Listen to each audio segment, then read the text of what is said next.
A light rail system for rapidly growing Perth has been talked about for decades, but in all that time, not a metre of track has been laid.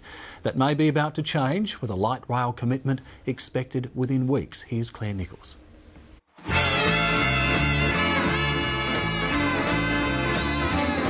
It's a Wednesday night in Bassendean and the trains are in full swing. But it's transport on a bigger scale that's got these train lovers talking. Headed for the station with a pack on my back.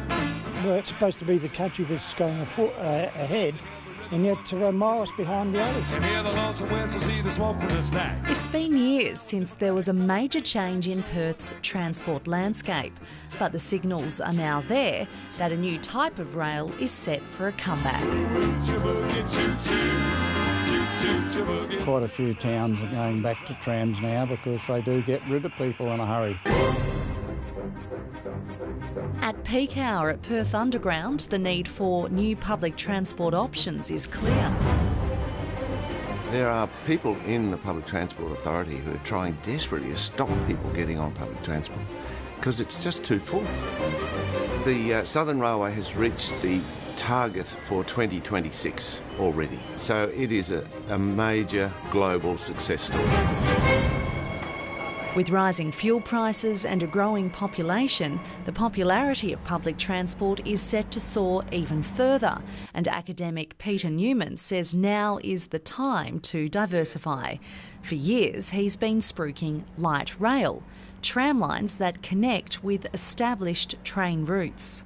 So it's an old tram that has been modernised, and you can get 170, 180 people in a light rail, and it can go a lot faster than a bus. Anybody who's been to Melbourne will know how wonderful it makes the city that you can get from anywhere to anywhere in the inner part of Melbourne very rapidly, very cheaply, without looking at timetables.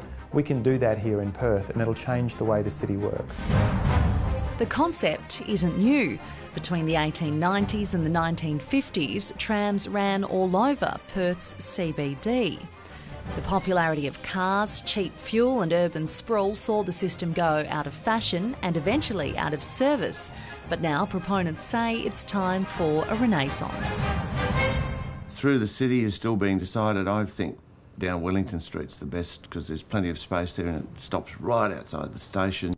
Peter Newman's tram line of choice is his so-called Knowledge Arc, a route that takes in UWA and the new QE2 site before crossing the city and heading out to Curtin University.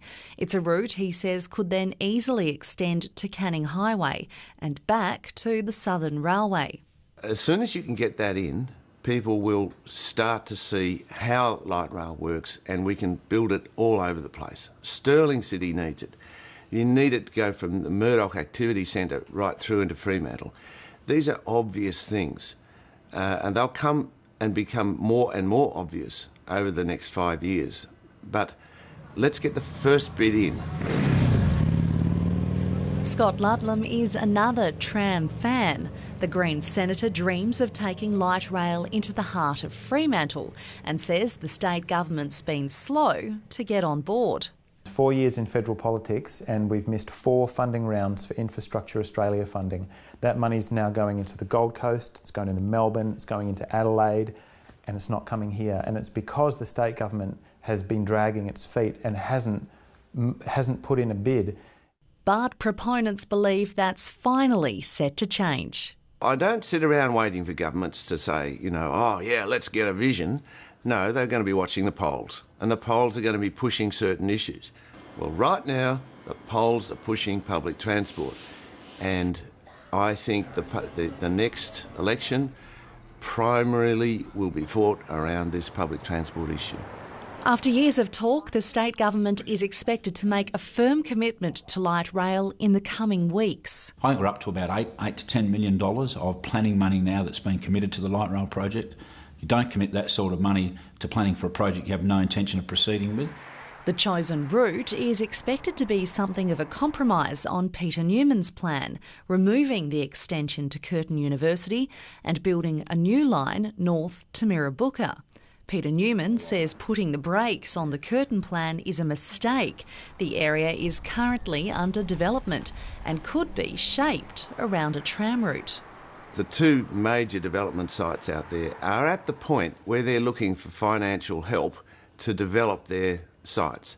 And if you don't have a planned light rail out there, it's a very different plan gets financed. It's that same potential for development that has some questioning the benefits of the government's proposed line to Mirrabooka. It's not where I would have started, to be honest. Experts say beyond North Perth, the chances of building up areas around the route would be remote, and the region would be better served by regular trains. The route that they've chosen for the light rail out to Mirrabooka, one could argue it's actually trying to just perform the role of heavy rail, and if it's heavy rail that we want to look at, we should be looking at funding heavy rail. The Shadow Transport Minister Ken Travers is a fan of light rail and believes a line from west to east Perth could be built today. We can use the Perth parking tax, which has around 55 million currently sitting in the account unspent. That could be used to build a light rail starting at the Causeway going through to Thomas Street and effectively replacing the Red Cat bus. But despite the enthusiasm, the state opposition made no firm commitment to light rail in last week's budget reply. It's a similar position to that of the state government. While it's set to make a commitment to light rail, the latest budget included money for planning only, nothing for construction. We've probably got another year and a half of detailed planning work to do. I mean, this is a very complex project, maybe a little bit sooner. And at that time, we'll have an idea of where we need to go, how many people we can carry, what the capital cost is. Then we can have a look at funding models. They've been really slow, and I don't understand why, because it's really popular. For Peter Newman, he'll be happy just to see the project get started, even if it takes longer than he'd hoped and doesn't quite go where he'd planned. He believes it'll take just 10 kilometres of track on the ground for the public to fall in love with light rail. And as community support grows, he believes the network will too. The idea of getting the first bit of the light rail in through the city and out to Vic Park Station, I'll take that, that's fine, let's get going.